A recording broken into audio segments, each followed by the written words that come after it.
रहीम अस्सलाम वालेकुम and very good morning. सुबह सवेरे पाकिस्तान में सैयदा इकरा बुखारी आप तमाम देखने वालों को खुशामदीद कहती हैं और उम्मीद करती हूँ कि आप सब खैरियत से होंगे और मैं भी खैरियत से हूँ। और आपके लिए आज बहुत ज़बरदस्त चीज़ें लेके आई हूँ, बहुत ज़बरदस्त आपके लिए इन्फॉर्मेशन होगी और इन्फॉर्मेशन को साथ ही साथ बड़ा अच्छा सा तड़का भी लगाएंगे एंटरटेनमेंट का। तो जनाब उम्मीद करती हूँ आप सब जो है खैरियत से होंगे और तमाम चीज़ों को ना इंटरेस्ट लेके बड़े ही खुश होकर देखेंगे। तो सबसे पहले हम अपने प्रोग्राम की जो फॉर्मेट है उसके जाने बढ़ेंगे और बात करेंगे अच्छी बात की। तो अच्छी बात आज की वो है कि हमारी ज़िंदगी में नीयत का अमल दखल बिल्कुल मौजूद है और इससे हम इनकार नहीं कर सकते, झुटलाया नहीं जा सकता।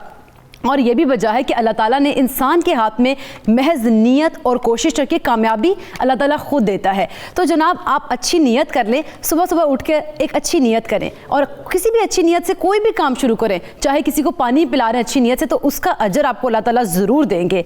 तो आप ये आज अहद कर लें कि आपने नीयत अच्छी रखनी है, आगे काम आसानियाँ अल्लाह ताला खुद ही आप लोगों की जो है ना वो कर लेगा और आसानियाँ आप लोगों के काम में लेकर आएगा। तो मैं जैसे रोज़ आपको कहती हूँ कि अहद कर लिया करें।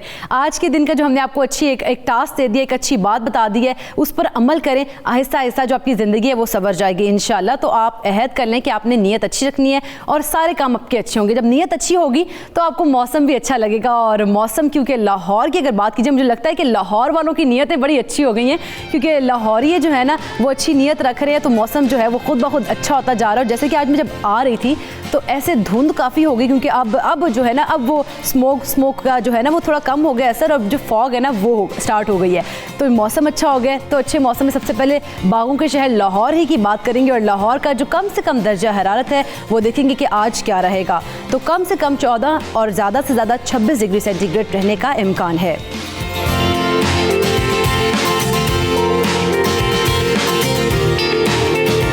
तो लाहौर के बाद बात करेंगे इस्लामाबाद की कि शहर इक़्तिदार का मौसम कैसा रहेगा। तो इस्लामाबाद में कम से कम दर्जा हरारत जो है वो है हमारे पास 14 और ज़्यादा से ज़्यादा 22 डिग्री सेंटीग्रेड रहने का इम्कान है।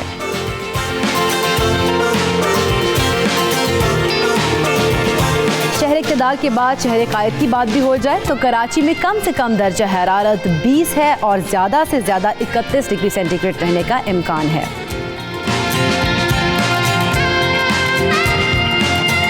और अब बात करेंगे फूलों के शहर पेशावर की। तो पेशावर में कम से कम दर्जा हरारत है 14 और ज़्यादा से ज़्यादा 24 डिग्री सेंटीग्रेड रहने का इम्कान है।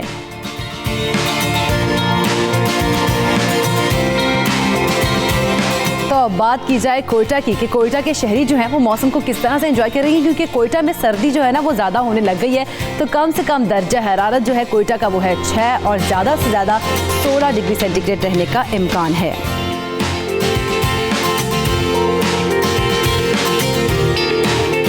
कोयटा के बाद आज़ाद कश्मीर की बात हो जाए क्योंकि आज़ाद कश्मीर वैसे ही सरजमीन ऐसी खूबसूरत है, पहाड़ और सरसब्ज शादाब एक ज़मीन है। तो इसका कम से कम दर्जा हरारत 8 है और ज़्यादा से ज़्यादा 15 डिग्री सेंटीग्रेड रहने का इम्कान है।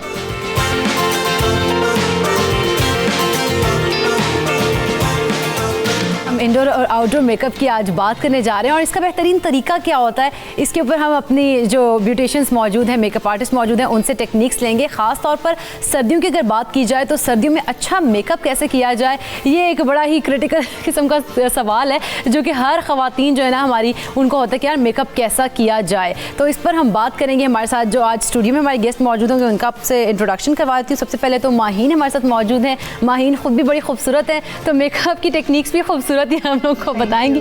तो माहीन बहुत शुक्रिया आपका, आपने हमें जो है ना हम ज्वाइन किया है सबसे पहले पाकिस्तान में। और माहीन काफ़ी सीनियर मेकअप आर्टिस्ट हैं और इनके साथ साथ अगर मैं आपको एक और इंट्रोडक्शन करवा दूं तो कराची स्टूडियो से हमारे साथ मौजूद है वाजिद। वाजिद की पर्सनैलिटी आप देख के अंदाज़ा लगा सकते हैं कि बड़े प्यारे लग रहे हैं। आज मैं उनको पहले ही कह रही थी कि आज आप बहुत प्यारे लग रहे हैं और ये मोस्ट सीनियर मेकअप आर्टिस्ट है कराची के। तो इनसे भी हम आज बड़ी ज़बरदस्त किस्म की मेकअप टेक्निक्स आपके लिए पूछेंगे। तो वाजिद आप वैसे प्यारे लग रहे हैं, मैंने आपको पहले भी कहा था। अस्सलाम वालेकुम, अस्सलाम वालेकुम। पहले तो बहुत शुक्रिया आपने अपने स्टूडियो में मुझे बुलाया और मेकअप नहीं वाजिद, आपका शुक्रिया कि आपने हमें ज्वाइन किया है। हमारे नाजरीन को आज आप ब्यूटी टिप्स देंगे, मेकअप टेक्निक्स के जो हैं उनके आप टिप्स देंगे ना। बिल्कुल बिल्कुल। अच्छा, मेकअप, सर्दियों का मेकअप और गर्मियों के मेकअप के ऊपर बात कर रहे हैं। मुझे लगता है कि मेकअप तो मेकअप होता है, बस आपको पता होना चाहिए कि कितना मेकअप लगाना है। बिल्कुल बिल्कुल सही हो गया, ठीक हो गया।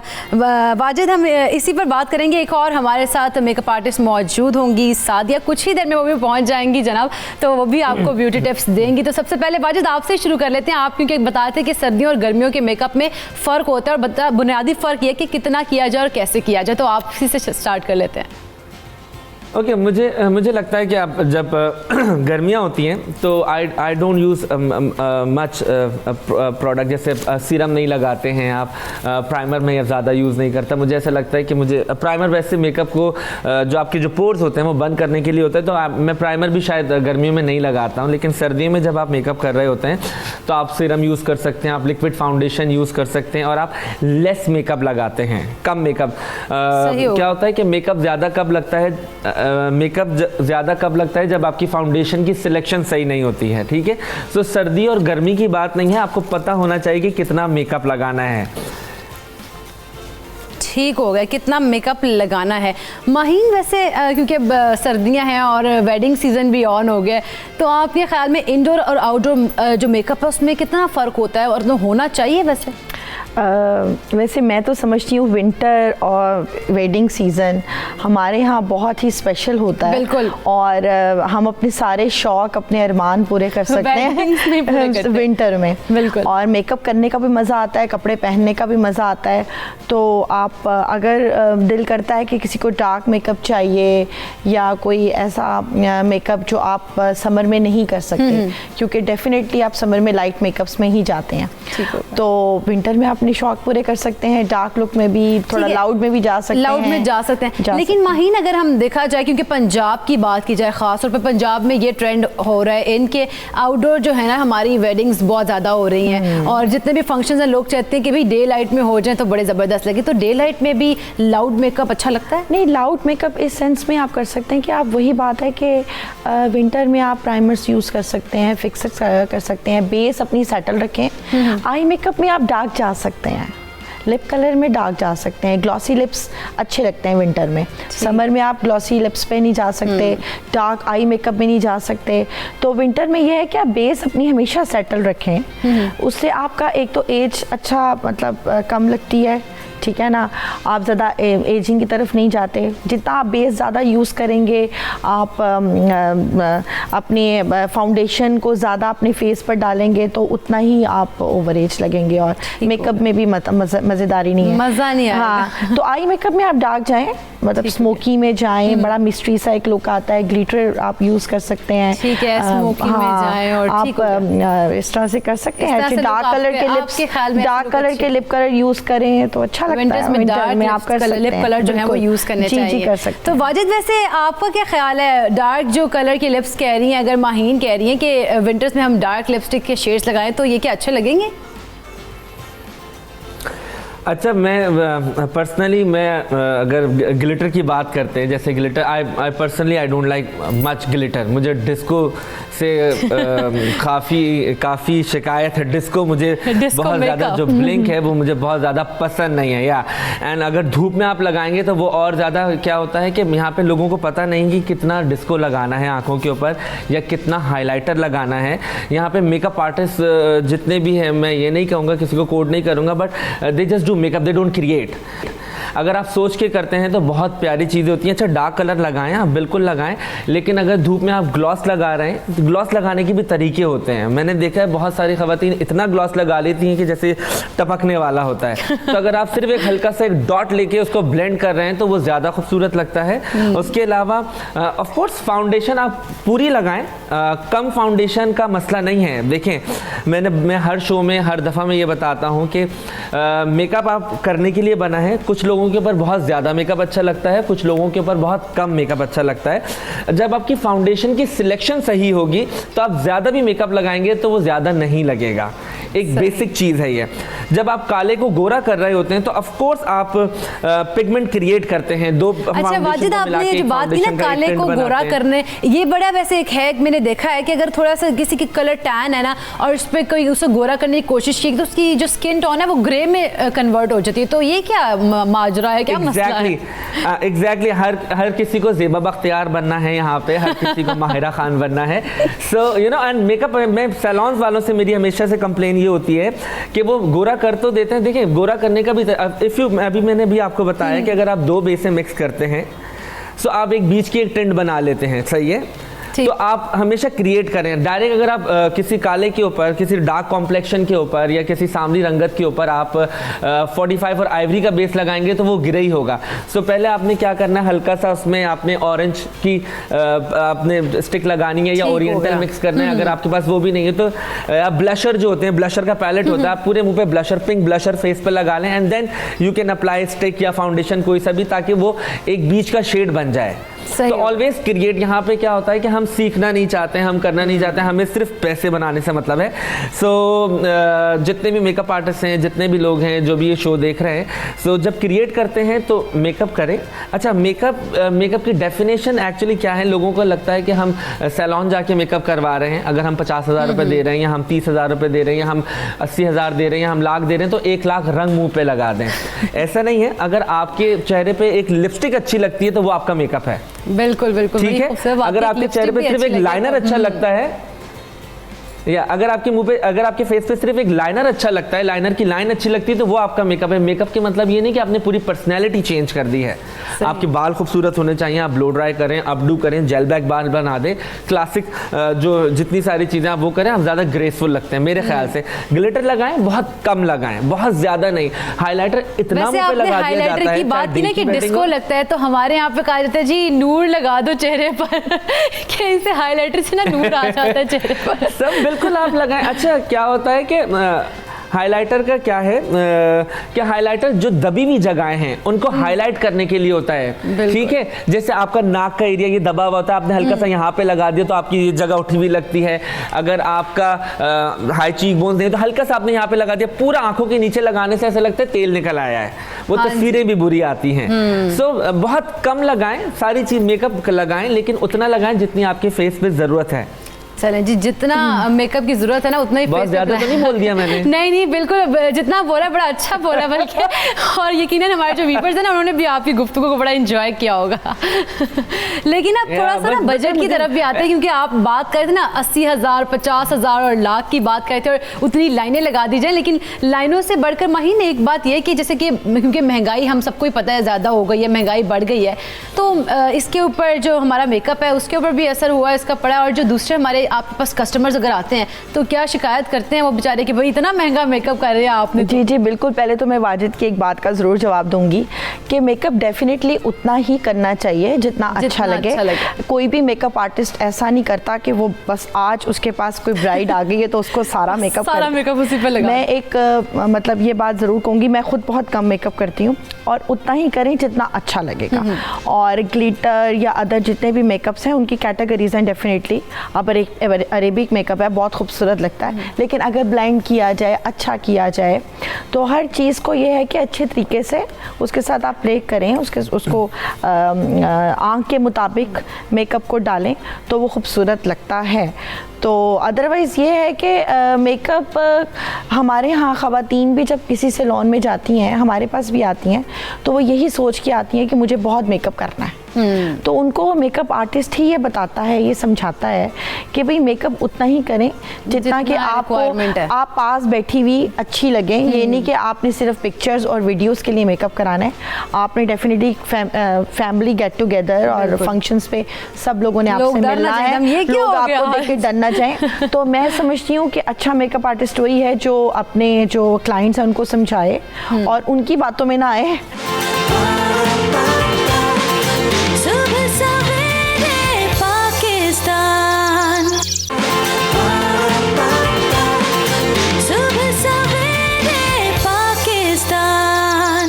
जी वाजिद ऐड करना चाह रहे हैं मैं कुछ क्या है कि ये तो आप मैं ये कह रहा हूँ कि देखिए ये तो आप कह रही हैं ना, लेकिन यहाँ पे लोग, यहाँ पे आर्टिस्ट नहीं हैं, यहाँ पे सिर्फ लोग मेकअप कर रहे हैं एंड उनको सिर्फ अपनी दुकानें चमकानी है। वो एक क्या बोलते हैं, तस्वीर फाड़ के लाते हैं क्लाइंट और बोलते हैं हमें ऐसा कर दें।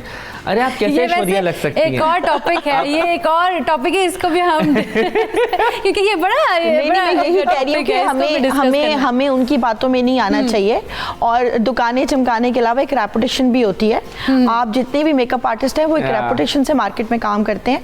कुछ लोग सिर्फ पैसा बनाते हैं और कुछ लोग अपना आर्ट एंजॉय करते हैं। हमारे इस टाइम हमारी सोसाइटी में बड़े ज्यादा ऐसे नाम हैं, बड़े बड़े नाम हैं, लेकिन जो काम है ना उतना नहीं अच्छा है। वाजिद वैसे क्योंकि सीजन भी है, वेडिंग सीजन ऑन है और बड़े फैमिली में, मेरी अपनी में फंक्शन आ रहे हैं, तो जैसे हमारे आम जो लोग हैं वो भी देखते हैं और वो उनका भी दिल चाहता है हम अच्छा तैयार हों, लेकिन बजट को कैसे हम कंट्रोल कर सकते हैं? क्योंकि बजट तो बड़ा हाई होता है हमारे जो मेकअप आर्टिस्ट है उनका।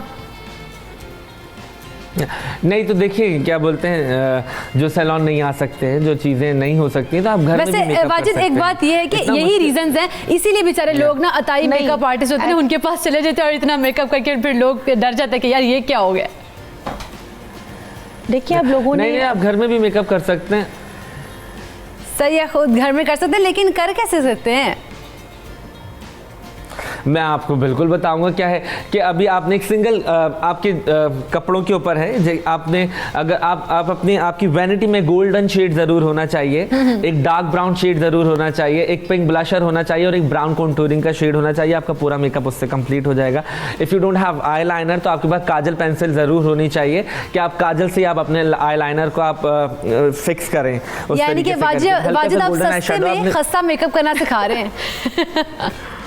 या देखिए हर कोई अरमानी नहीं यूज़ कर सकता, हर कोई डियोर यूज़ नहीं कर सकता है, जो जितना है। जैसे अभी हमारा पाकिस्तानी मुसरत आपा का MM की फाउंडेशन मुझे लगता है बेस्ट फाउंडेशन है हमारे आप अगर उसको अगर आप हल्का से ऐसे करके फैलाते हैं तो वो आपका इस तरीके से सूख जाता है। अगर आप उसको थोड़ा सा लेके फैलाना शुरू करते हैं तो वो पूरी स्किन पे फर्म हो जाता है। सो बेस्ट फाउंडेशन है वो। 12 घंटे 13 घंटे आपकी आराम से निकालती है, आपकी ना बेस फटती है ना कुछ होता है। मुझे लगता है कि हर किसी को शौक है लिक्विड फाउंडेशन यूज करने का, तो मुसरत आपा की जो फाउंडेशन है मुझे लगता है वो बेस्ट फाउंडेशन है, वो यूज करें फॉर श्योर। अच्छा 12-13 घंटे फिर हम उसमें निकाल लेंगे, हमारा मेकअप फ्रेश ही रहेगा। बिल्कुल ऐसे। अब रहता है मेकअप। अच्छा आप जंग थोड़ी कर रहे हैं, आपने दीवारों से रगड़ना थोड़ी है वो। नहीं, लेकिन अब वैसे तब तो विंटर्स आ गए, लेकिन अगर समर्स की बात की जाए ना तो उसमें होता है कि जी आपकी बेस, अब हाथ जहाँ लग रहे हैं वहां से बेस उतर रही है। अच्छा, तो बड़ा मसला होता है। नो देखिए अगेन और लेकिन एक और वाजिद बात ये कि जैसे लाइक मेरी बात मैं स्माइल बहुत करती हूँ तो मेरी तो लाफिंग लाइंस पड़ जाती है। अगेन वही वाली बात है। देखिए मैं ना सामने नहीं बैठा और मेरे सामने टीवी लगा है तो मैं यूं देख रहा हूँ बार-बार अपने आप को। सो ये मेरा फर्स्ट टाइम है इस तरीके से। और मुझे मैं सामने होता तो शायद मैं खड़े होके करना सिखा देता। देखिए अगेन लाइंस क्यों आते, देखिए एक तो नेचुरली आपकी लाइंस होती हैं, आप उसको कुछ नहीं कर सकते होते हैं, लेकिन फिर भी अगर आपका फाउंडेशन का सिलेक्शन सही है तो आप मेकअप देखिए, जब आपका फाउंडेशन का सिलेक्शन सही होगा तो बेस ज्यादा नहीं लगेगी एंड जहां पे आपको कवरेज करनी है आप वहीं लगाएंगे तो आपकी लाइनें पड़ेंगी नहीं। ठीक हो गया, लाइनें पड़ेंगी। लाइनें मतलब कम से कम आप बेस यूज करेंगी ना तो लाइंस नहीं आती।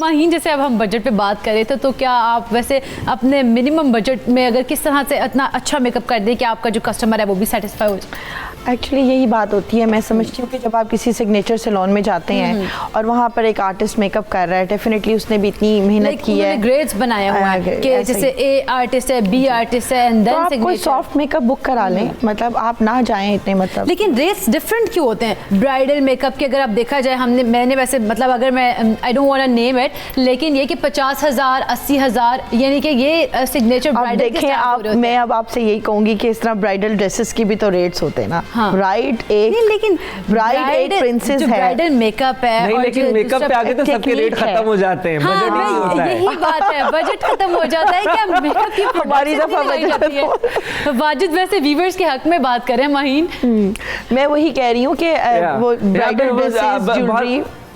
हाँ वाजिद बोले।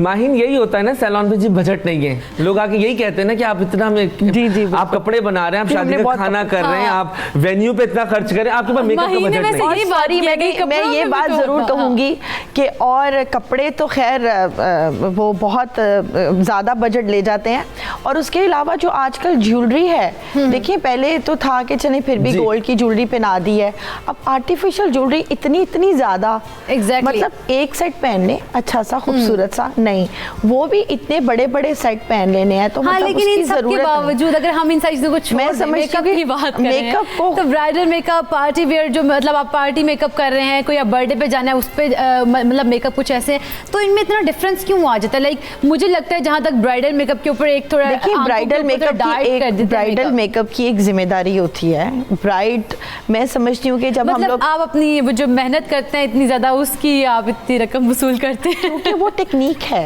अब देखें यही होता है कि अगर एक सीनियर आर्टिस्ट मेकअप कर रहा है या एक सिग्नेचर मेकअप कर रहा है, तो वो एक पूरी जिम्मेदारी से कर रहा है। उस वक्त ब्राइड के पास टाइम नहीं है कि वो किसी बहस में जाए। उसका ब्राइडल का काम है कि वो जब अपनी आईज ओपन करे तो वो सिर्फ के वाओ आई एम सेटिस्फाइड। अगर आप वही मेकअप किसी जूनियर या बिल्कुल ऐसे आर्टिस्ट से कराएं जो जिसको कोई इतना एक्सपीरियंस ना हो, तो वो उस वक्त टेंशन देगा वही मेकअप। तो सीनियर, डेफिनेटली सीनियर, जब आप एक सिग्नेचर से हाँ को बुक करते हैं तो उसके प्राइस होते हैं, तो वो देने चाहिए। मैं वैसे अभी लाहौर में मतलब जो ब्राइडल मेकअप करवाना, उसके रेट्स आपके ख्याल में क्या चल रहे हैं? मतलब आपको तो पता होगा उसके बारे में। जी बिल्कुल, 30, 40, 50, मतलब अब तो 80 तक, लैक्स तक, मतलब एरिया पे भी डिपेंड करता है। स्टार्टिंग जो 30-40 से होता है। अब मैं समझती हूँ कि मैं जब अपने मतलब ज़ाहिर मेरा एक होम टाउन है, वहाँ मेरा सैलून है, वहाँ पे हम लोग आधे प्राइस पे काम करते थे। जब मेरा गुलबर्ग MM आलम पे मतलब मैंने जो काम किया वो डबल प्राइस थे। मतलब एरिया पे भी डिपेंड करता है, और उसका के साथ एरिया पे भी डिपेंड, मेकअप प्रोडक्ट्स पे बेसिकली प्रोडक्ट्स है वो भी एक्सपेंसिव हो जाती है। यूं भी आप कह सकते हैं ना कि फिर उतनी ही ब्राइड्स आती हैं आपके पास, आपको सिलेक्टिव होना पड़ता है। अगर आप अपने रेट्स बिल्कुल डाउन कर देंगे तो उतनी ही आपके पास बुकिंग्स आएंगी, फिर आप उतनी तवज्जो से काम नहीं कर सकते। अगर फर्स्ट करें अगर एक मेकअप आर्टिस्ट मतलब सारे दिन में 5, 6, 10 ब्राइड्स करता है, तो वो 50 तो नहीं कर सकता ना। बिल्कुल। चलें वाजिद, आप बताइएगा कराची में आजकल क्या रेट्स चल रहे हैं? यहाँ पे तो ना देखिए डिपेंड, हमारे सैलून पे बिल्कुल डिफरेंट रेट हैं, और सीनियर जूनियर हम एक्सपर्ट से आप करवाते हैं तो उनके अलग हैं, अगर मैं करता हूँ तो मेरे अलग हैं। So it depend. बहुत सारे लोग क्या बोलते हैं, हमारे जैसे हमारा जूनियर स्टाफ है वो भी बहुत अच्छा है, और मैं कर लेता हूँ मेकअप, कोशिश करता हूँ कि मैं भी अच्छा कर लूँ और कर लेता हूँ। सो क्या है कि मेकअप के देखिए मेकअप अगेन वही वाली बात है, ब्राइड का मतलब बहुत सारे लोग तो अब ये भी करते हैं कि जी पार्टी मेकअप की बुकिंग करवा लेते हैं और आखिर में पता चलता है जी ब्राइड है। सो आपकी उसमें दुपट्टा सेटिंग नहीं होता, ये नहीं होता, तो प्लीज़ आप ये कर दें वो कर दें। तो हमारा इस तरीके से भी बहुत लोग करते हैं आजकल। हाँ, क्योंकि महंगाई इतनी हो गई है, महंगाई इतनी कहते हैं ब्राइडल कहेंगे तो भाई 50,000 का ठुक जो है ना टक करके ना एक टीका लग ठुक जाना उन्हें। तो क्या है, लेकिन फिर आपको पता है कि फिर वो चीज़ नहीं आती होती है। देखिए ब्राइड का एक आपने एक सोचा हुआ होता है कि जी ब्राइड को आप ये भी करेंगे ये भी। अच्छा, ब्राइड का मतलब ये नहीं कि बहुत ज़्यादा मेकअप लगा दें, बस थोड़ा सा आप लैशेस थिक कर देते होते हैं, थोड़ा सा कॉर्नर को आप डार्क मूव कर देते हैं, या काजल की एनहेंसमेंट ज़्यादा आप कर देते हैं, या लिपस्टिक आप ब्राइट कर देते हैं, आप डू थोड़ा सा खूबसूरत बना देते हैं। सो अब तो मेकअप पे भी टैक्स लग गया है, तो अगर आप क्लाइंट से टैक्स मांगते हैं तो बोलते हैं जी भाई हम टैक्स क्यों दें। हाँ, है ना, बहुत सारी चीज़ें अब चेंज होती जा रही है। आई लाइक मेकअप तो महंगा हो गया है। वाजिद क्विकली एक मैसेज देना चाहेंगे हमारे व्यूवर्स के लिए? अच्छा, मैसेज ये देना चाहूँगा कि प्लीज़ मेकअप से रिलेटेड कोई मैसेज देना चाहूँगा कि अभी जो आजकल मार्केट में 100 रुपए का एक लिपस्टिक का पैलेट आ गया है, 1500 में जो 15 लिपस्टिक होती हैं, प्लीज़ इसको अवॉइड करें। आप 1500 रुपए की एक लिपस्टिक खरीदें, लेकिन अच्छी लिपस्टिक खरीदें। इंस्टाग्राम पे बहुत ज़्यादा इस तरह की चलती हैं जो है ना चीज़ें। यू नो व्हाट, इंस्टाग्राम ने लोगों को बर्बाद कर दिया है। इंस्टाग्राम हो गया है, इंस्टाग्राम ने लोगों को बर्बाद कर दिया है, क्योंकि आप देखें उसमें आप फेस पे फेस कलर करेक्टर भी लगा रहे हैं, आप कंसीलर भी लगा रहे हैं, आप सीरम भी लगा रहे हैं, आप प्राइमर भी लगा रहे हैं, आप फिर फाउंडेशन लगा रहे हैं, बनाना पाउडर लगा रहे हैं, आप लूज पाउडर लगा रहे हैं, आप पाउडर लगा रहे हैं, 7 बेसें 7 चीजें लगाने के बाद एक फिल्टर मार देते हैं, तो फिर आपका क्या पॉइंट है मेकअप का? एक सोचने की बात है ना। सो मैं माजरत चाहता हूँ उन जितने भी इंस्टाग्राम की जो पैदावार है, मैं वेरी ब्लंट इस मामले में, जो इंस्टाग्राम की पैदावार जो जितने भी स्टाइलिस्ट हैं या जो मेकअप आर्टिस्ट हैं, उनसे रिक्वेस्ट है प्लीज़ काम करें, ऑनेस्टी के साथ काम करें और दिल लगा के जी। काम बड़ा करें। मैसेज आपने अच्छा और दिल लगा दिया, के बहुत करें। शुक्रिया वाजिद, आपने हमें अपना कीमती वक्त दिया। माहीन, लास्टली क्या मैसेज देना चाहेंगी हमारे व्यूवर्स को? मैं यही कहूँगी कि मेकअप औरत का एक राइट है, ज़रूर करें, अच्छा मेकअप कराएं और सस्ते की तरफ जाते जाते अपना फंक्शन ना ख़राब करें।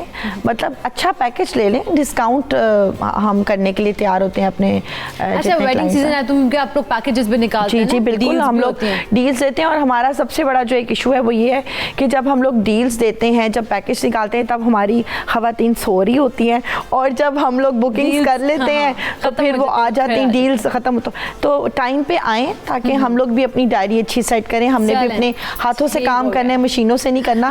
तो बेस्ट रिजल्ट और बेस्ट काम के लिए ज़रूरी है अपॉइंटमेंट ले लेनी चाहिए। चलें ठीक है, बहुत शुक्रिया माहीन, आपने हमें अपना वक्त दिया है। तो नाज़रीन, मैं तो यही हमेशा आपके लिए कोई अच्छी चीज़ लेके आती हूँ, तो मैं चाहती हूँ कि आप अच्छा कुछ सीखें और जो इतने मैसेजेस दिए हैं उनसे आप ज़रूर कोई लर्निंग लें और अच्छी टेक्निक्स जो है मेकअप की वो भी इस्तेमाल करें और खूब प्यारे प्यारे देखें। तो मैं यहाँ पे लेना एक छोटा सा ब्रेक के बाद आएंगे तो बात करेंगे शक पर।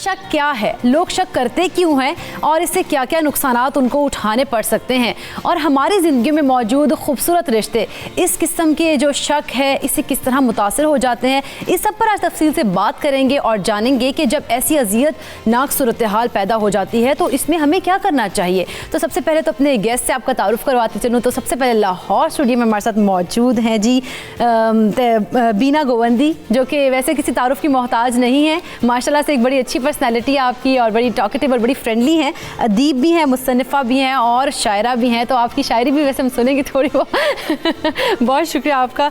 इनके साथ साथ जी तहमीना ज़ुबैर हमारे साथ भी मौजूद हैं, मैच मेकर लाहौर स्टूडियो में हमारे साथ मौजूद हैं। बहुत शुक्रिया तहमीना आपका भी कि आपने हमें ज्वाइन किया लाहौर स्टूडियो में। और कराची से हमें ज्वाइन करेंगे डॉक्टर मोइज़, आप सबके और मेरे भी हम सब के फेवरेट हैं, तो किसी तारुफ की मोहताज नहीं है, हमेशा आपने देखा ही है इनको सुबह सवेरे पाकिस्तान के सेट पर, बहुत बार इनसे आपकी मुलाकात हो चुकी है। और इसके साथ साथ माहिर नफ्सियात इस्लामाबाद स्टूडियो से हमारे साथ मौजूद हैं नौशाबा मन्नान। तो नौशाबा आपका भी और डॉक्टर मोइज़ आपका भी बहुत शुक्रिया कि आपने हमें ज्वाइन किया है। और आज का जो हमारा टॉपिक है वो भी बड़ा इंटरेस्टिंग है, तो इंशाल्लाह इस पर गुफ्तगू जो है ना वो बड़ी, मुझे पता है, इंटरेस्टिंग होने वाली है। तो सबसे पहले तो बीना गोवंदी साहिबा आपकी तरफ, शक असल में है क्या? देखिए, ये बड़ा आज अपने बहुत अच्छा टॉपिक शुरू किया है ना। It's a disease, we were just talking, it's like वो एक होता है ना कंटेजियस, यानी कि एक दूसरे से लगने वाली, लेकिन एक्चुअली शक और यकीन, इन दोनों के दरमियान हमें ये देखना है कि एक फासला है। यू नो, लाइक शक जैसे सवाल पैदा करता है और यकीन उनके जवाब देता है। सही। अब ये देखें, अब इन दोनों चीज़ों के हमने मीडियन में रहना है। हर चीज़ देखें, जैसे डेकार्ट कहता था कोजिटो अर्गो सम, कि मैं सोचता हूँ इसलिए मैं हूँ। यानी सबसे बड़ी बात क्या आ गई, ख्याल करते हैं, ख्याल है कि अब वो ख्याल जो होता है, किसी भी साइंटिस्ट डिस्कवरी को ले लें या किसी भी चीज़ को, यानी शायर का ख्याल हो गया या किसी आर्किटेक्ट का ख्याल हो गया, वो पहले ख्याल में एक चीज़ बनाता है, फिर वो जो ख्याल को फिर उसको शायर जो है वो फिर अपने अशार के जरिए exactly, फिर उसका पूरा माहौल बनाता है, फिर उस माहौल से वो पूरी चीज़ जब तरतीब होती है फिर वो किसी फॉर्म में जाके आगे होता है। लेकिन इसमें अब ये आ चुके हमारा टॉपिक शक है, और लेकिन शक के साथ भी कोई भी चीज़ की बुनियाद जो है वो ये शक को बुरा ना कहिए, क्योंकि शक को बुरा नहीं देखें, ये मैं आपको एक पॉजिटिव बात दे रही हूँ, क्योंकि शक के अंदर ही आपको पॉजिटिविटी मिल सकती है। Maybe we are wrong, we have to take that, क्योंकि शक को देखें खाली, अब हम चूँकि आज की नौजवान नस्ल की बात करते हैं ना, अब देखें हमें आज की तालीम में ये बिल्कुल नहीं कह सकते, कोई भी किसी तरह की भी चीज़ के अंदर प्रोबेबिलिटीज़ हैं, तो उस शक में भी चांस है कि हमारा शक गलत है। ये पॉजिटिविटी आपने ढूंढ दी। तो यही क्वेश्चन अब मैं डॉक्टर मोइज़ साहब आपसे करना चाहूँगी, आखिर शक है क्या और लोग करते क्यों है शक? बिस्मिल्लाहिर्रहमानिर्रहीम। एक तो अस्सलाम वालेकुम आपको वालेकुम अस्सलाम। प्रोग्राम में लेने का। मोहतरमा ने बड़ी खूबसूरत एंगल दिया है, आई रियली अप्रिशिएट इट कि कई दुनिया में तख्लीक़ जो हुई है या दुनिया में जो इवोल्यूशन का इर्तिका का जो प्रोसेस चला है उसकी एक रीज़न शक थी। फॉर एग्ज़ाम्पल शक, कहीं आपका दोस्त है, आपको शक है कि आपके पैसे चोरी हो रहे हैं, तो अब हो सकता है उसकी तहकीक करे और चोर पकड़ा जाए। आपको शक है कि कोई आदमी आपकी ऑफिस में फ़ला चीज़ कर रहा है, तो आप तहकीक करते हैं, तो शक दरअसल तहकीक की तरफ ले जाता है। तो शक की मुख्तलिफ इकसाम है। फॉर एग्ज़ाम्पल एक शक बिहेवियर है। मसलन अगर बच्चे ने देखा कि माँ बाप में से कोई एक या दादा दादी, अगर जॉइंट फैमिली है, एक शक का आदी है, तो वो बच्चा बड़ा होकर शक करना सीखेगा, माँ बाप से वो सीखेगा कि शक क्या है, तो वो बिहेवियर है। किसी हद तक शक ठीक है, मगर अगर बीवी को शक हो कि शौहर जो है वो कहीं उसका अफेयर है, वो फ़ोन छुपा छुपा के यूज़ करता है, पासवर्ड डाला हुआ है, तो वो शक जो है दो चीज़ें हो सकती है। नंबर 1, पकड़ा जा सकता है, और हो सकता है शक बीमारी की शक्ल इख्तियार कर जाए। तो अगर शक सिर्फ बिहेवियर है तो वो बुरा नहीं है, मगर अगर ये बिहेवियर से आगे बढ़ता है और एक बीमारी की शक्ल, माहिर नफ्सियात हमारे साथ है वो बताएंगी, बीमारी की शक्ल इख्तियार कर लेता है, वो शक फिर घरों को तबाह करता है, इंसान की पर्सनैलिटी को बर्बाद कर देता है, रिश्तों को ख़त्म कर देता है। तो देखिए, इतना ज़रूर है कि इंसान को एक लफ्ज़ अंग्रेज़ी में कॉशस, एहतियात और शक में बड़ा फ़र्क है। मतलब आप गाड़ी एहतियात से बंद करें, पैसे एहतियात से रखें, अगर आप ये नहीं करते तो फिर आपको शक पैदा होता है।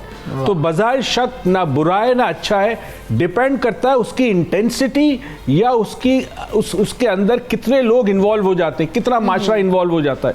अगर छोटी सी हद तक है तो फिर शक बुरा नहीं है। शक एवोल्यूशन का बहुत बड़ा रीज़न है। दुनिया में तरक्की इसी वजह से हुई है। किसी ने किसी चीज़ को देखा, उसको शक हुआ, उसने तहकीक की, तहकीक से फिर नई नई चीज़ें फाइंड आउट हुई। दुनिया के बड़े बड़े फिलोसोफर थे, उन्होंने भी पॉजिटिव एक दे दिया नुक्ता जिसके ऊपर हम बात कर रहे हैं कि भाई शक पॉजिटिव हो सकता है, क्योंकि ये शक अगर करेंगे तो उसमें तहकीक करेंगे और तहकीक से आपको फिर बहुत कुछ हासिल हो सकता है।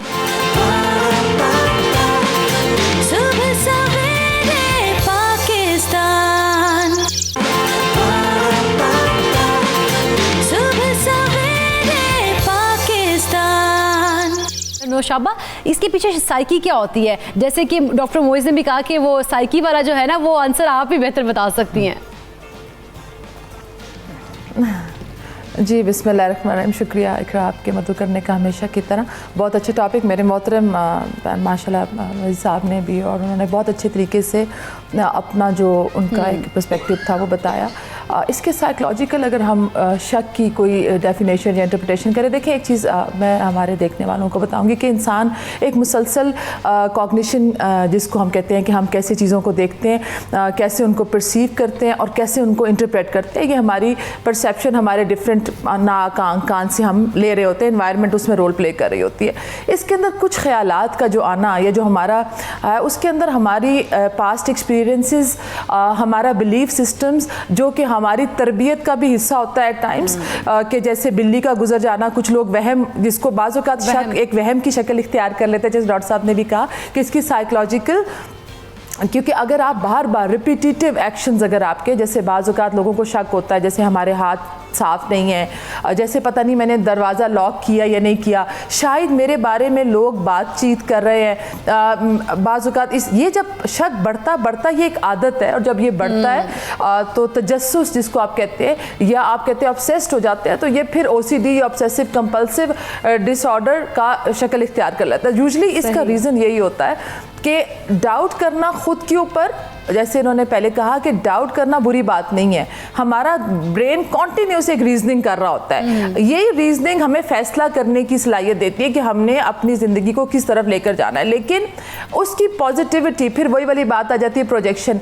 कहते हैं कि जो एक इंसान दूसरे इंसान का आईना होता है, हम वही प्रोजेक्ट करते हैं जो कि हमारे अपने अंदर हमारे अपने एक्सपीरियंसेस होते हैं। तो जब आप एक मुस्बत, जो लोग ज़िंदगी में एक मुस्बत सोच रखते हैं, और अल्लाह ने भी कहा है मैं वैसा ही हूँ जैसा तुमने गुमान करते हो। और कहते हैं यही बात है कि आपकी जो बिल्कुल जो आपकी जो सोच है यही आपकी मंजिल का तयन कर रही होती है। तो जब ख्यालात के एक दो दफ़ा आ जाना ये आपको मदद करता है। लेकिन अगर कुछ ऐसे ख्यालात हैं जो आपके पास बार बार आ रहे हैं आपको, जैसे जादू मुझ पर, अगर बीमार हो गए तो आप ये सोचे शायद मुझ पर किसी ने जादू। यूजुअली हमारे पास जब अस्पतालों में लोग बहुत ज़्यादा एंग्जाइटी डिप्रेशन के अंदर आते हैं तो वो जो डर होता है ना वो उनके ऊपर ओवरकम कर लेता है। एक डर ये होता है कि पता नहीं मैं इम्तिहान में पर्चा अच्छा दूंगा या नहीं दूंगा। जो लोग उस डर के ऊपर ओवरकम कर लेते हैं और एंग्जाइटी आपकी परफॉर्मेंस को या शक आपकी परफॉर्मेंस को या डर आपकी परफॉर्मेंस को इन्हांस करता है। जो लोग कहते हैं ना रेस में सब दौड़ते हैं लेकिन जीतता एक है, क्योंकि वो अपने ऊपर उस डर को उस शक को डोमिनेट नहीं होने देता। तो इसलिए शक या डाउट बुरी चीज़ नहीं है, लेकिन ये यकीन कर लेना कि मैं हार जाऊंगा, ये यकीन कर लेना यकीन नहीं करना मुझ पर चाहिए। किसी ने जादू कर दिया, हाँ, किसी भी चीज को अपने ऊपर हावी नहीं करना मेरे बारे में या और खासकर रिलेशनशिप। देखिए इकरा जो रिलेशनशिप्स के अंदर अगर हम बात करें हमने देखा कि हमारे माशरे में बहुत ज़्यादा रुझान बढ़ रहा है कि हर एक इंसान सपोज खासकर जो मियाँ बीवी का रिलेशनशिप है इसके अंदर बहुत ज़्यादा ब्रेकअप, बहुत ज़्यादा शक की बुनियाद पर ही हमारे देखने वालों से कहूँ कि देखें सस्पिशियस होना मेरे ख्याल में इतना जो गिल्टी होना इतना बुरा नहीं है जितना सस्पिशियस होना। हमारे जो बिहेवियर है खासकर कि अगर आपके टेलीफोन के ऊपर लॉक लग रहे हैं घर से देर तक, तो ये जो डाउट करना तो ये हद तक ठीक है। लेकिन अगर ये रिलेशनशिप के अंदर इतनी हद तक बढ़ गया कि उसके लिए ये कि आप कम्युनिकेट करें, बात करें और शक को कहते हैं अपने अंदर बीज मत बोए और उसको बढ़ने मत दें कि वो पौधा एक दरख्त की शक्ल इख्तियार कर ले। शक को बढ़ने नहीं देना चाहिए। कोई ऐसा शक या वहम है तो उसको चलिए तहमीना भी हमारे साथ क्योंकि मौजूद है। तहमीना के पास हम जानते हैं कि उनके पास क्या ऐसे केसेस आते हैं कि आप वैसे भी मतलब रिश्ते वगैरह करवाने, तो इस तरह से कोई आपके केसेस आए हैं जिनमें शक की बुनियाद पर कोई मसाइल पैदा हों या इस तरह से बात जो है वो नौबत तलाक तक पहुंच जाए? देखिए जो शक बेसिकली ज़्यादातर पाया ही मियाँ बीवी में जाता है और ये एक बीमारी है। और शक मैं तो कहती हूँ कि बुनियाद है आपके रिलेशनशिप को ख़त्म करने के लिए। शक पैदा होता है उसके बाद आप प्रैक्टिकल शुरू कर देते हो। तो शक बेसिकली जहाँ पे आपका लाइफ पार्टनर के कोलोफेल में तजाद हो तो शक शुरू हो जाता है कि आपके जो माशरे में जो बुराइयाँ हैं आप छुप के कर रहे हो और लाइफ पार्टनर में वो शक की बुनियाद पैदा हो रही है। लेकिन मेरा ख्याल है कि शक की वजह से जो है आपका वो तो एक सिस्टम है कि आपको शक है कि जी आपका लाइफ पार्टनर चीट कर रहा है, लेकिन उसकी वजह से आपकी बाकी लाइफ, आपकी पर्सनल लाइफ, आपके बच्चे वो डिस्टर्ब होना शुरू हो जाते हैं। तो एक कोई भी जिसको शक की बीमारी हो उसको चाहिए कि उसका ट्रीटमेंट करवाए, अपने अंदर एक पॉजिटिव एनर्जी लाए ताकि उसकी वजह से। तहमीना साहिबा क्या ये चीज़ें हम जब रिश्ता कराते हैं या करवाने जाते हैं तो तब ये चीज़ें नहीं देखी जाती कि भाई इसका क्या ये इसमें ये चीज़ें हैं या नहीं है? बाद में शक ये जो किया जाता है, इसकी जो जजमेंट है वही बात है कि इसके ऊपर बहुत काम करने की ज़रूरत है। जैसे आपके शो में वो आए हुए थे, उन्होंने कहा था कि एक साइकाट्रिस्ट को बिठाएं रिश्ता करने से पहले, क्योंकि पेरेंट्स और क्योंकि आपका बिहेवियर टोटल डिफरेंट होता है। आप चंद घंटों के लिए मुलाकात होती है, आपकी 4-5 मुलाकातें होती हैं, एक महीना भी कर लें तो फिर भी आप जज नहीं कर सकते कि कोई कैसा निकलेगा। अब आपका लाइफ पार्टनर कैसा निकल गया है, बाद में आपने ये उसके ऊपर वर्क करना है कि ये ट्रेनिंग ज़रूरी है कि आपने अपने अंदर पॉजिटिविटी रखनी है। लाइक किसी के मुतालिक आपको पता हो कि ये शक है, मतलब शक है किसी भी चीज़ का, लेकिन अगर आप उस शक में रहेंगे आपकी फैमिली, आपके बच्चे डिस्टर्ब होंगे। उसके लिए ज़रूरी है कि आप पॉजिटिविटी लाएं अपने अंदर। पॉजिटिविटी जितनी पॉजिटिविटी होगी, बीना साहिबा ने भी स्टार्टिंग में बात कर दी पॉजिटिविटी, और डॉक्टर मोइज़ ने भी, यानी कि शक के अंदर पॉजिटिविटी लेके आनी चाहिए और उसको उसके ऊपर हावी नहीं होना चाहिए। डॉक्टर मोइज़ वैसे तो आप मतलब आपने भी क्या पॉजिटिविटी की बात की है, लेकिन आखिर जो बंदा शक करता है उसकी जहनी हालत या उसकी स्टेज किस तरह की होती है कि वो शक करता है और उस पर पूरा यकीन भी फिर करता है?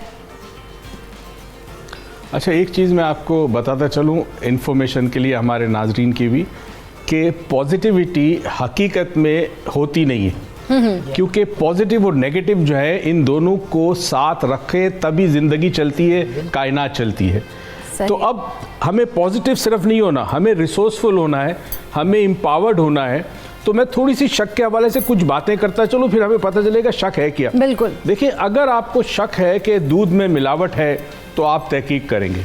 अगर आपको शक है कि आप अपनी वालदा के लिए दवाई लेने गए, ये दवाई जाली तो नहीं है, तो आप तहकीक करेंगे। तो शक होना बुरी बात नहीं है। शक इंसान को तहकीक की तरफ ले जाती है। शक इंसान को कोशिश करती है कि मैं मालूम करूं ये चीज़ ऐसे कैसे हुई। लेकिन शक जब बढ़ जाए, देखिए हमारे जहन में मुख्तलिफ किस्म के फ़िल्टर्स होते हैं। जैसे हम कहते हैं ना, छीनी होती है जिससे हम चाय छानते हैं, पत्ती रह जाती है और चाय निकल आती है। बिल्कुल। तो हमारे ब्रेन में लाखों हज़ारों फ़िल्टर होते हैं। उनमें से बहुत सारे फ़िल्टर्स शक के होते हैं। मैंने आपसे पहले कहा था, अगर घर में शक की माँ या बाप या दादा या दादी थे तो ये फ़िल्टर आपके अंदर बनता है। दूसरा, घर के जिस माहौल में आप रहते हैं, जिस माशरे में आप रहते हैं, वहाँ अगर कानून नहीं है, इंसाफ नहीं है, जुल्म है, वहाँ पर बेईमानी है, चोरी चकारी, तो और मज़ीद शक के फ़िल्टर बने। तो ये शक जो है ये दरअसल आपकी हिफाजत करता है। लेकिन अगर ये शक बार बार हो और तहकीक के बावजूद ही शक रहे तो फिर ये शक बीमारी की शक्ल इख्तियार कर देता है।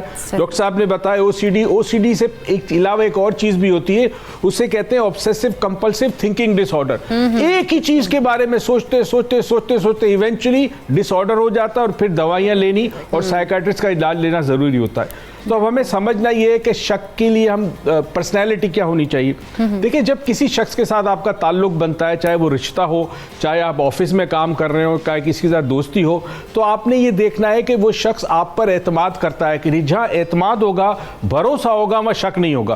तो हमें लोगों का एतमाद जीतना है। सामने वाला शख्स, मैं भी यही बात करती हूँ, एतमाद होना चाहिए, भरोसा होना चाहिए, फिर शक नहीं पैदा होता।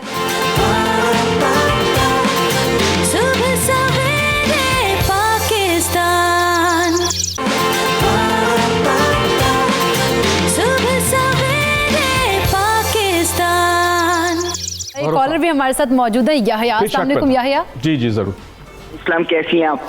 जी मैं ठीक हूँ। याहिया, आपको भी शक होता है? देखिए, शक तो मैं पहले तो डॉक्टर साहब को, तमाम लोगों को सलाम करेंगे और डॉक्टर साहब और नौशाबा से हम बहुत कुछ सीखते हैं। लेकिन शक तो एक बुनियाद होता है। शक अगर आपके अंदर नहीं है तो आप मतलब आप कंप्लीट इंसान ही हैं। लेकिन शक को एक बीमारी नहीं बनाना चाहिए। मतलब एक शक अगर आप बिला वजह शक करेंगे तो आप खुद भी एक तकलीफ में आएंगे और दूसरों को भी तकलीफ में पहुंचाएंगे।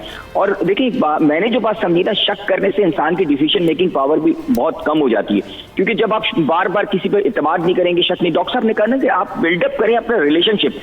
जब आपका कॉन्फिडेंस बिल्डअप करेंगे तो आपकी शक की बुनियाद खत्म। लेकिन जो मेरा सवाल ये ना, क्योंकि बहुत सारे लोग मैंने देखे हैं जो इस शक में मुब्तला होते हैं और जरा सी बात पे शक करते हैं। जैसे किसी को ये हो जाता है कि मुझ पे जादू हुआ है, वो फिर डिप्रेशन में चले जाते हैं। क्योंकि मेरे इर्द गिर्द लोग ऐसे हैं। मैं डॉक्टर से और नौशाबा साहब से ये मालूम करना चाहता हूँ, अगर मेरे इर्द गिर्द ऐसे लोग हैं तो मैं उनको अपने हालों पे ना छोड़ूं। मेरे पास क्या ऐसा जरिया, मैं क्या रवैया इख्तियार कर सकता हूँ कि उनको इस शक की बीमारी से बाहर निकालूं? Thank you so much. चलें जी, एक और भी कॉलर मौजूद है, असद। अस्सलाम वालेकुम असद। वालेकुम सलाम जी, आपका टॉपिक बहुत अच्छा है। मुझे थोड़ी सी ये बात करनी है। डॉक्टर मोहित साहब ने बताया कि शक करना ठीक है, लेकिन अगर ये बीमारी बन जाए तो ये नुकसानदेह होती है। तो मेरे ख्याल में जो शक करना है ये एक अच्छी चीज़ है कि आप किसी न किसी दूसरे शख्स के बारे में कंसर्न होते हैं, आपको फिक्र होती है उससे मुतालिक, तो आप उसके ऊपर इस तरह कोई भी क्वेश्चन आपके दिमाग में आता है। मेरा सवाल ये है कि शक और सवाल में, मतलब आप सवाल करते हैं तो समझा जाता है कि ये ज्यादा शक कर रहा है, इसमें थोड़ा सा फर्क क्या है? और जो वो कैफियत डॉक्टर मोहित साहब ने बताई है, बीमारी वाली कैफियत, तो उस कैफियत में तो इंसान अजियत में चला जाता है ना, मुसलसल एक अजियत में होता है जब वो बकायदा शक को बीमारी बना लेता है। तो उससे निकलना कैसे है, इसके ऊपर मैं जानना चाहता हूँ कि मुझे थोड़ा सा गाइड कर। चलिए ठीक है जी, thank you so much. Doctor Mohit, उन्होंने कहा है कि उन्हें तो एक शक और सवाल में, इसमें थोड़ा जो है ना डिफरेंस क्या है इसमें, कि एक बंदा सवाल भी करता है तो वो भी कोई सोचता है कि शायद ये शक ही है। शक और सवाल में पूछने वाले की नीयत पे डिपेंड करता है। दिलों का हाल अल्लाह जानता है। हमें नहीं पता ये जो सवाल किया जा रहा है ये शक की बुनियाद पे किया जा रहा है, तो हम उसकी नीयत को समझेंगे कि नीयत अच्छी है उसकी, ठीक है, तो नीयत के हवाले से हम जवाब देंगे। अच्छा, इंसानी रिश्तों में अगर आपको शक्की लोग मिलते हैं तो अभी याया साहब का सवाल था, तो बड़ा आसान तरीका है, शक को शक के जरिए कम किया जा सकता है या ख़त्म किया जा सकता है। शक बेसिकली एक बिलीव बन जाता है, एक बिलीव बन जाता है, यानी एक शख्स इसको शक है, उसका बिलीव बन गया कि हर तरफ में हर कोई चोर है, हर कोई मुझे लूटना चाहता है, हर कोई मुझे नुकसान पहुंचाना चाहता है।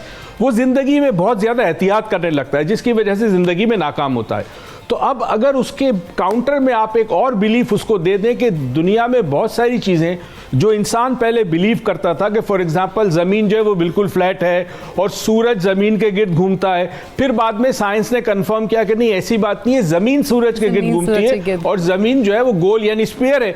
तो जब आप उसको काउंटर करते हैं किसी ऐसे बिलीफ के साथ जिसको वो पहले बिलीव करता था और बाद में पता चला कि वो नहीं है, तो फिर उसका ये जो शक है ना, ये कमज़ोर हो के ख़त्म हो जाता है। ठीक हो गया जी, शक खत्म हो जाए। अच्छा बीना गोविंदी साहबा, क्योंकि शक हमने देखा कि वैसे शक ज़्यादातर जो है ना मियाँ बीवी में पाया जाता है, इसकी क्या वजह है कि मियाँ बीवी में ही शक होता है? देखिए इसलिए चूँकि रिलेशनशिप ये वो रिलेशनशिप है जो हम खुद बनाते हैं। देखिए एक बहुत बड़ा ज़िंदगी को आगे बढ़ाने का, आगे बल्कि नस्ल इंसानी को आगे बढ़ाने का एक ऐसा रिश्ते में हम शामिल होते हैं और ये हमारी ज़िंदगी में आगे नए आने वाले रिश्तों की बुनियाद भी है। बिल्कुल ऐसे। तो इस सारी हवालों के एतबार से और फिर एक ऐसा रिश्ता जो खुद बनाते भी हैं और उसमें से हम नए रिश्ते निकालते भी हैं। तो इसमें आपकी पूरी ज़ात जो है वो पूरी लाइफ जो है वो इन्वॉल्व होती है। इसकी बैकग्राउंड तो यूं है।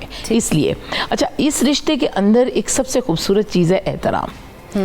अब देखिए किसी चीज़ में भी रिस्पेक्ट को अगर हम रखें, शक में भी हमें देखिए एथिक्स और मॉरल्स को हमें कभी नहीं भूलना चाहिए। नहीं भूलना चाहिए। जब हम कोई भी काम करें, जब तक उसमें एथिक्स और मॉरल्स की वैल्यूज़ का हम ख्याल रखेंगे तो फिर हम शक की भी उस इंतहा तक नहीं पहुंचेंगे जहां पे OCD या इस ऑब्सेसिव जो ये वो डॉक्टर साहिबा ने कहा वो एक मर्ज बन जाता है। तो शक मर्ज नहीं है, शक मर्ज बन जाता है, बना देते हैं। देखिए कोई चीज़ भी ज़्यादा खाना कम खाना, ये चीज़ें दोनों चीज़ें एक मेरे जैसे सेहतमंद बंदे के लिए कम खाना जो है वो सेहत है, किसी कमज़ोर बंदे के लिए ज़्यादा खाना सेहत है। तो इसलिए जो शक ज़्यादा कर रहा है, देखिए एक बैलेंस, तवाज़ुन, ये पूरी कायनात चूँकि तवाज़ुन में है इसलिए रिश्तों में भी स्पेस देनी चाहिए। ठीक है, देखिए आप ये शादी जो है ये खुशी का नाम है, जो आपकी ज़िंदगी है। मैं एक अच्छी ज़िंदगी गुजार रही थी, अब मुझे मेरी शादी हुई,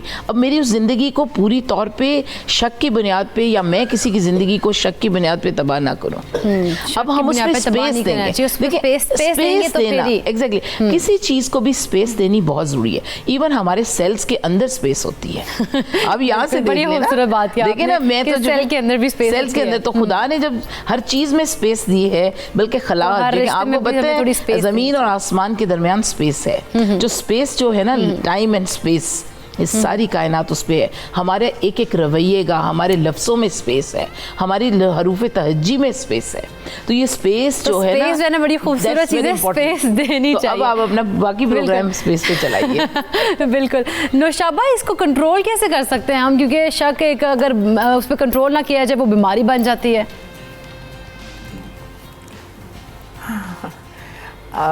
बड़ा खूबसूरत टॉपिक अपना जो है वो शक्ल इख्तियार कर रहा है डिस्कशन। मैं इसको थोड़ा सा और एंगल की तरफ ले जाऊँ। बिल्कुल बिल्कुल। इसको हम कैसे, जो शक है क्यों किन लोगों में होता है और कुछ लोग कैसे क्यों नहीं करते। देखिए हमारा बाज़-औक़ात कुछ काम हमें अपनी ह्यूमन लिमिटेशंस को समझने की ज़रूरत है कि इंसान उड़ नहीं सकता परिंदे की तरह, वो एक हद तक अपनी ज़िंदगी, इसी तरह हर एक इंसान के अंदर अल्लाह ताला ने एक, उसके अंदर एक लिमिटेशंस है, एक जबिल्लत है, एक खसलत है, और वो उसकी एक हद होती है जिधर तक वो सोच सकता है और वो उसी के अंदर ही रहता है। देखिए हमारी जो एक्सपेक्टेशन, हम जब भी कोई काम करते हैं, हमारा देखिए साइंस इंट्रोस्पेक्शन है, ये तहकीक है, लेकिन जो इस्लाम है ये एक मुकम्मल जो है, अब हम इतने खुशनसीब लोग हैं कि एक मुकम्मल ज़ाब्ता हयात है। अब शक किधर होगा? खुद एतमादी, डॉक्टर अल्लामा इकबाल ने खुद ही का कॉन्सेप्ट दिया था। हमने मैस्लो की सेल्फ एक्चुअलाइजेशन तो पढ़ी। एक्सपेक्टेशंस, हम जब कोई काम करते हैं तो उसमें हमारा जो एक्सपेक्टेशन लेवल लोगों से, आपकी जो एक्सपेक्टेशंस होती हैं, जो मुकाबला होता है, जब जिन लोगों का अपनी ज़ात से होता है, अपनी ज़ात के ऊपर एतमाद होता है, ख़ुद को बहुत अच्छे तरीके से पढ़ा होता है, अपनी ज़ात के ऊपर ज़्यादा काम किया होता है, तो वो दूसरों के ऊपर जो है वो जो उनकी प्रोजेक्शन होती है वो बड़ी बेहतर होती है मेरे ख्याल में।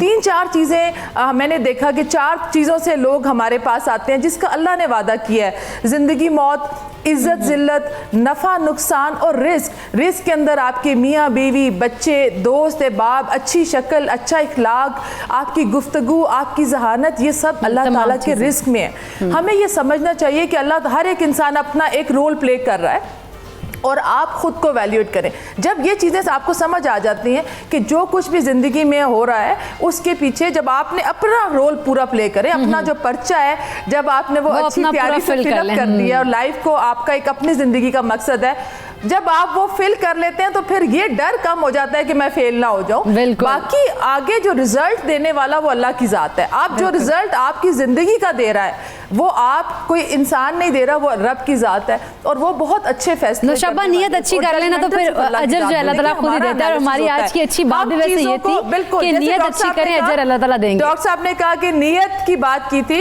जी, नियत की डॉक्टर साहब ने बात की थी, बिल्कुल ऐसे ही है कि कहते हैं कि वो आप अपनी नियत अच्छी रखें और बाकी कोशिश करें, लेकिन तो अल्लाह की ज़ात के ऊपर छोड़ दें। और अगर आपके इर्द गिर्द ऐसे लोग हैं, बिल्कुल अल्लाह की कामयाबी देते हैं। चलिए ठीक है जी, यहीं से अपनी जो गुफ्तगू है वो उसको दोबारा कंटिन्यू भी करेंगे। यहाँ पर वक्त हुआ एक छोटे से ब्रेक का, लेकिन एक से वापस आएंगे। अभी तो हमने बात की मियाँ बीवी के दरमियान जो शक है उस पर, लेकिन कौन से ऐसे रिश्ते हैं जिनमें मजीद शक पाया जा सकता है और किस उसका नुकसान क्या है उस पर भी बात करेंगे, लेकिन एक शॉर्ट ब्रेक के बाद।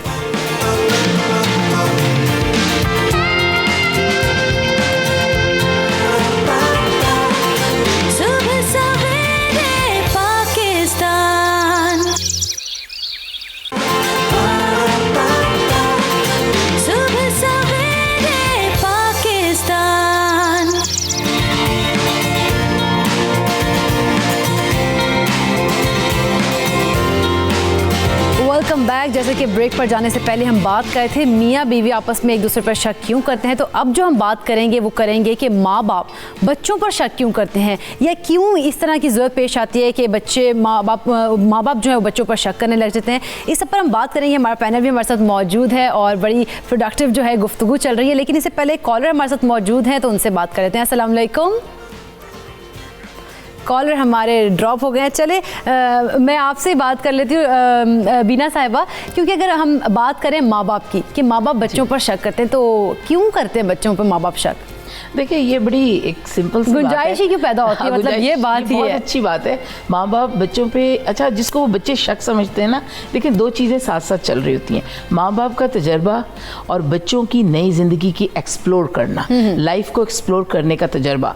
वो तजर्बे के पहले एंड पे होते हैं और माँ बाप उससे गुजर चुके होते हैं। अब हर एक का अपना तजर्बा भी है और माँ बाप ये कोशिश करते हैं कि जो मैंने तजर्बे से हासिल किया ये उससे फैज़ हासिल कर लें, क्योंकि पेरेंट्स हमेशा गिविंग एंड पे होते हैं। पेरेंट्स के बारे में नेगेटिव सोचना किसी फॉर्म में भी बाज़ दफ़ा पेरेंट्स होते हैं, आई डू एग्री, क्योंकि जब हम यूनिवर्सिटी में थे तो वो ये शक की बने। अब मेरी मदर बहुत बड़ी ही जैसे कहते हैं स्ट्रिक्ट मॉम थी, हालांकि मैं कॉन्वेंट से थी, सब कुछ था, मैं कोएड में पढ़ाया भी, सब कुछ किया, लेकिन उसके बावजूद भी स्ट्रिक्टनेस की ये इंतहा थी कि वो उनको ये था कि हमें हॉस्टल में भी कराया, लेकिन तुमने बाहर नहीं जाना, बाकी जा रहे हैं डे स्कॉलर्स होके भी, लेकिन मैं अब ये कहने का मतलब है कि कैसे ये मुमकिन हो सकता था, लेकिन उस को मैंने मुमकिन बनाया, लेकिन उसी के अंदर अपनी क्रिएटिविटी ढूंढी। अब कहने का मतलब ये है कि आपने औलाद के लिए या नौजवानों के लिए या पेरेंट्स के लिए दोनों को एक तो उनकी बात को गौर से सुने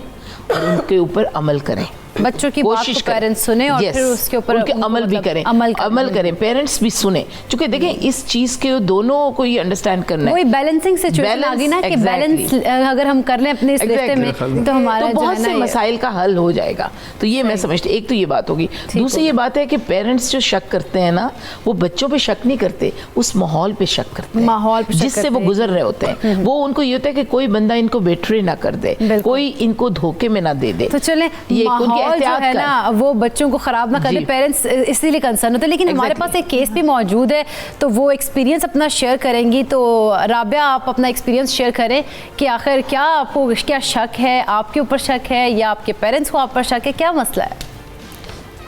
बेसिकली पेरेंट्स जो हैं वो देखते हैं कि जाए बाहर, बच्चियाँ स्पेशली तौर पे। हमारे अब्बा जो थे वो, ये कुछ विरासती चीज़ें भी होती हैं शक। हमारे जो अब्बा थे वो जो कहते थे कि यूनिवर्सिटी जाना है तो ऐसे आपने बुर्का पहन के जाना है, हिजाब करके जाना है। लेकिन जो बाहर क्लासमेट्स के साथ जो रूटीन्स होती हैं उसमें हर लड़की की ख्वाहिश होती है कि वो मेंटेन होके जाए, रेडी होके जाए, कोई थोड़ा सा तैयार होके जाए।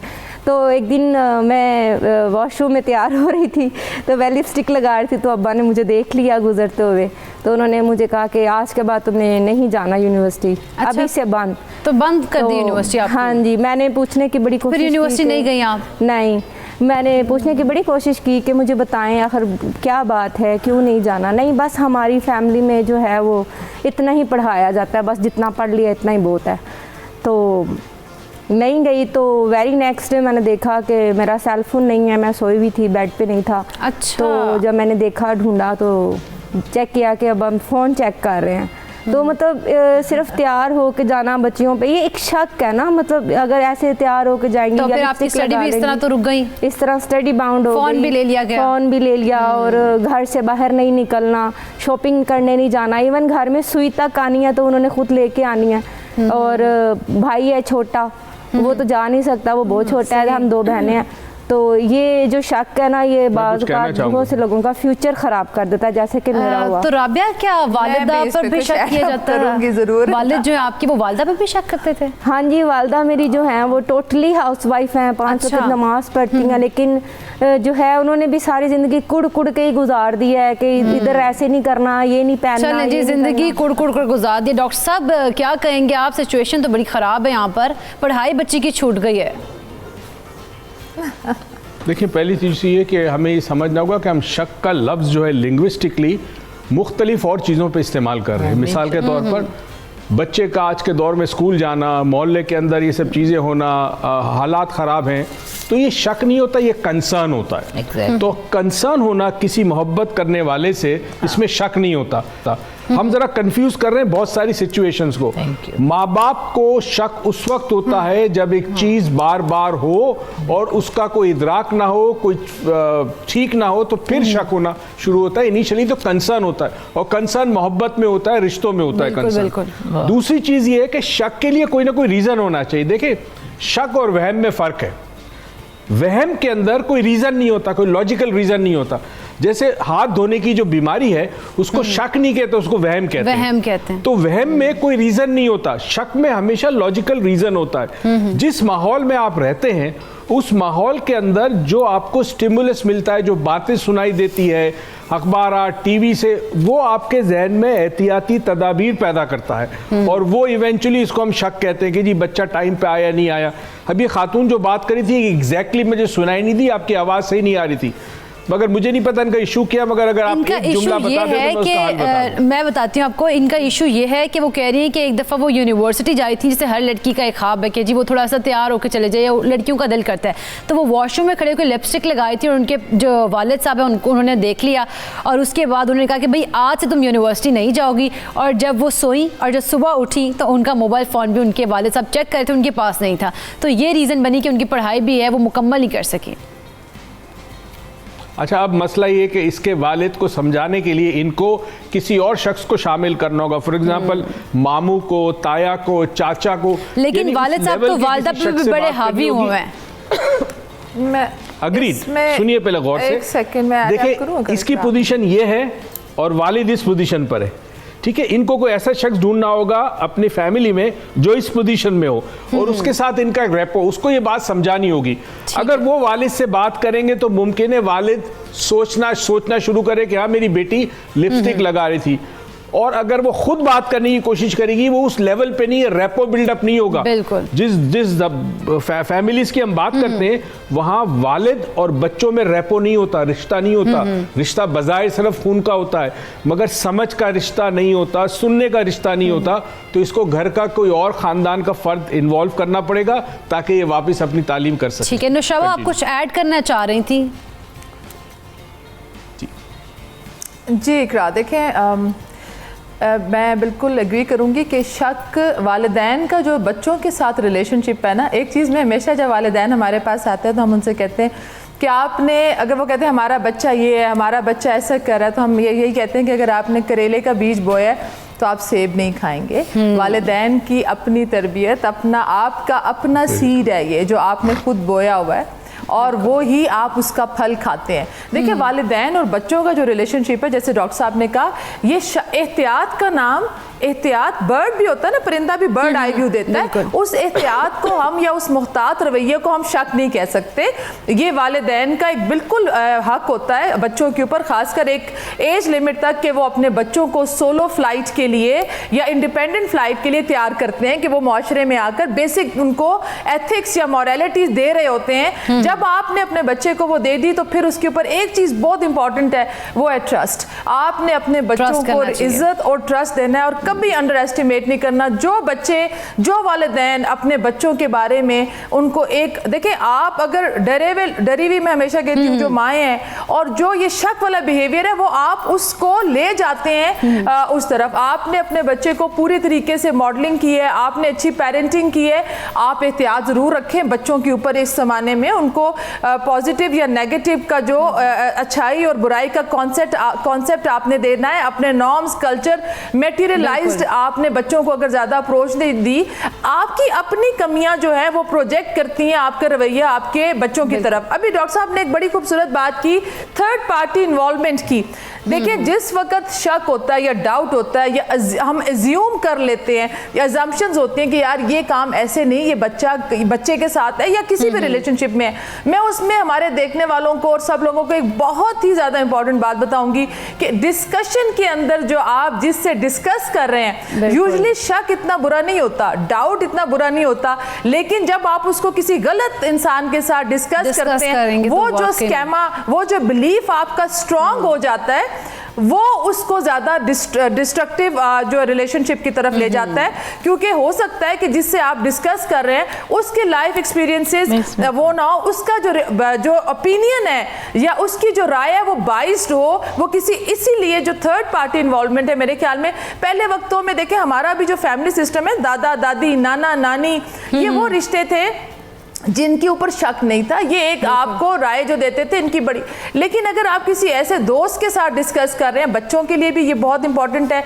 अब इसके अंदर मैं कहूँगी अटैचमेंट, हमारे पास बच्चों के लिए जो चीज़ दे सकते हैं इमोशनल अटैच। अगर इस बच्ची की, जो ये बच्ची आज इधर बैठकर बात कर रही है, अगर ये रैपो बिल्डअप हो गई होती, ये अटैचमेंट वाले के साथ बन गई होती, तो वो ये बात अपने कम्युनिकेट कर सकती थी अपने वालिद से कि नहीं अब्बा ऐसी बात ऐसे नहीं है और वो इस तरह है। लेकिन अभी क्योंकि नहीं है तो इसका हल ये है कि बिल्कुल आप किसी ऐसे फैमिली के थर्ड जो है पार्टी इन्वॉल्वमेंट, लेकिन उसके लिए you have to be very vigilant, बहुत ख्याल रखें, क्योंकि वो राय आपकी जिंदगी का फिर आगे फैसला कर देती है। चलें जी, हमें आपने बड़ा अच्छा बोला, डाउट नहीं होना चाहिए, उसको रिजॉल्व करना चाहिए।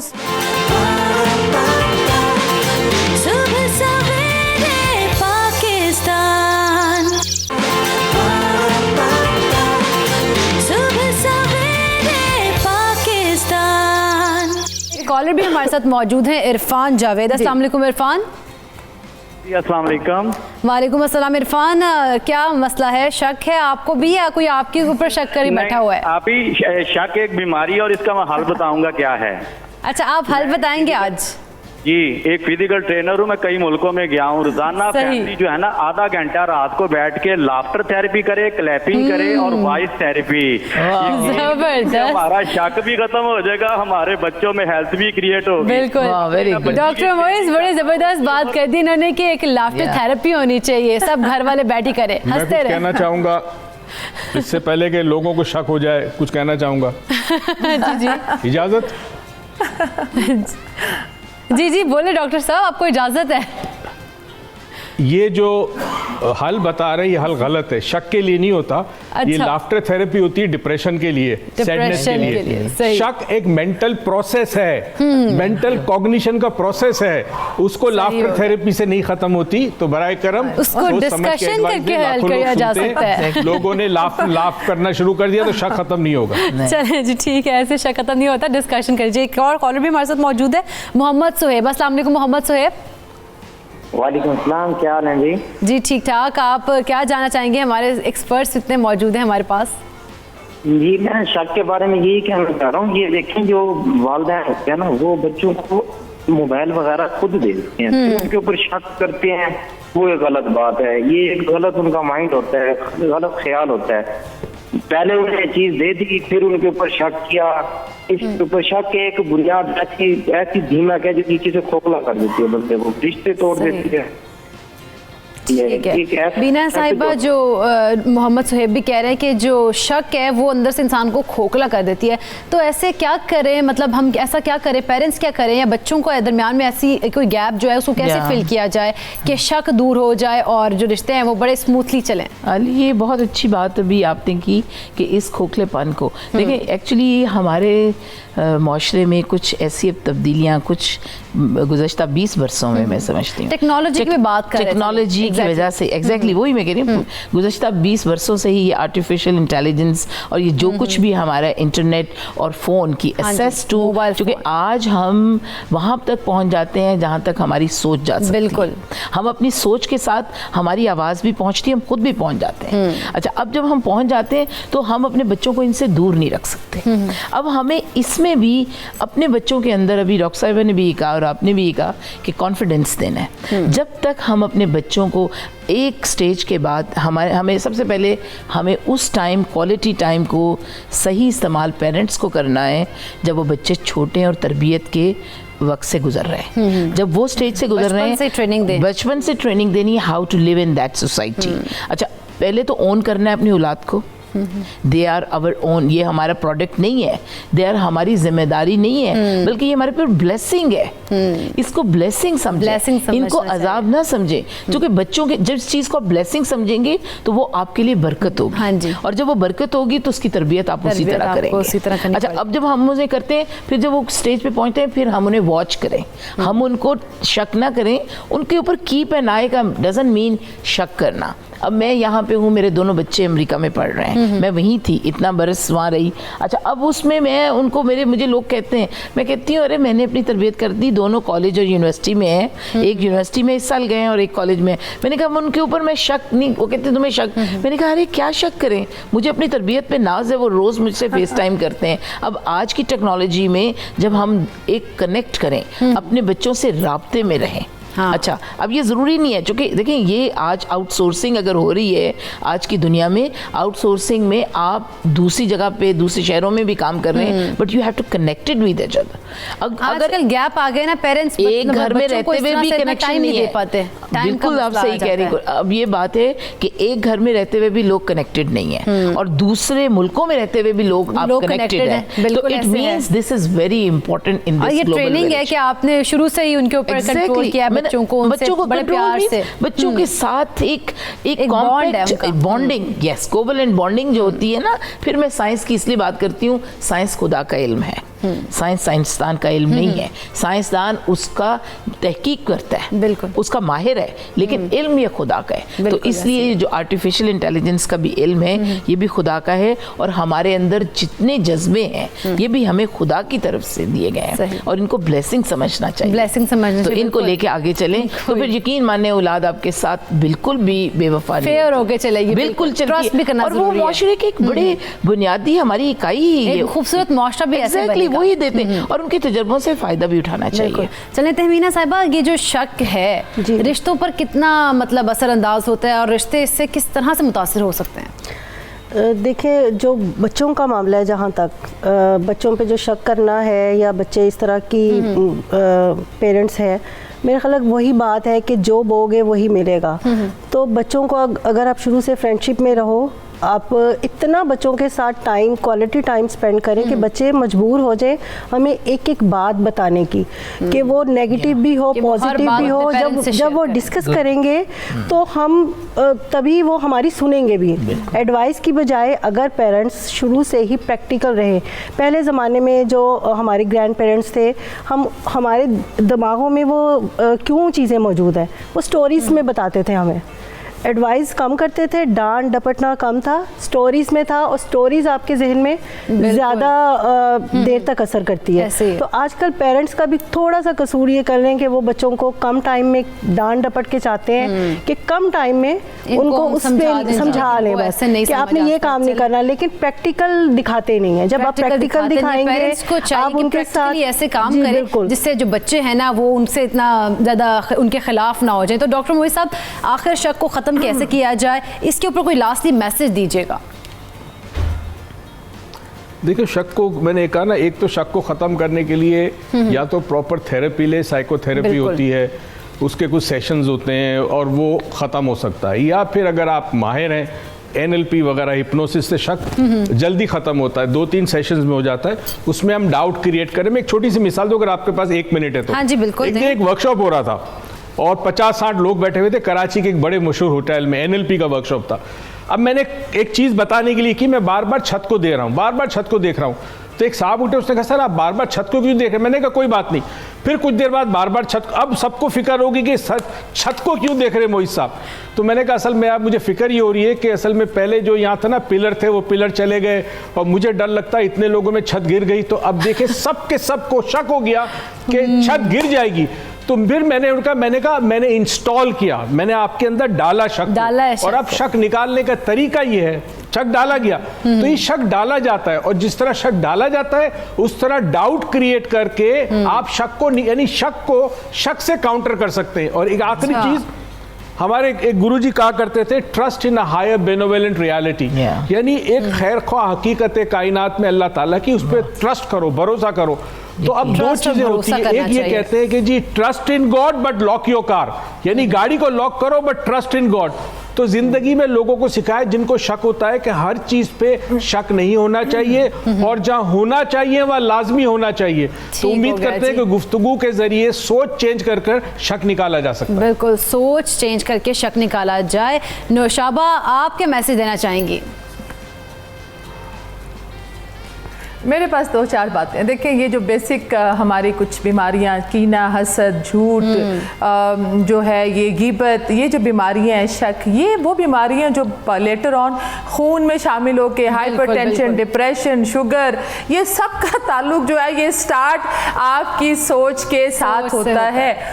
और यही मैंने कहा जैसे शुरू में कि जो सोच है वो आपकी मंजिल का जो है वो तयन करती है। आपको ये यकीन होना चाहिए अगर गिलास टूट गया तो ये शक ठीक है कि ये शक आपके बच्चे से, ये शक ठीक है कि गिलास आपके बच्चे से टूटा है, लेकिन अगर आपको ये यकीन होना चाहिए कि आपका बच्चा झूठ नहीं बोलता, आपका बच्चा हसद नहीं करता, ये यकीन तब होगा जब आपको अपनी जात के ऊपर यकीन होगा, जब आपने उसकी तरबियत में बेसिक जो ये बीमारियां, झूठ, हसद, कीना परवरी, ये यकीन आपके बच्चे के ऊपर, आपको ये यकीन होना चाहिए कि आपका बच्चा मटीरियल में तो नुकसान कर सकता है लेकिन वो कोई ऐसी इखलाकी बुराई में नहीं हो सकता। इसका ताल्लुक कतई तौर पर वालिदैन के साथ है। तो मेरे ख्याल में ये जो बीमारियां सोच है वो अपनी ठीक रखें। जी हाँ जी, मैं मैसेज भी दूंगी और एक शेर भी पढ़ूंगी, और मैसेज यही है कि ये शक जो है इसको प्लीज़ अपनी ज़िंदगी से ख़त्म करने के लिए इसमें हमें एक दूसरे की रिस्पेक्ट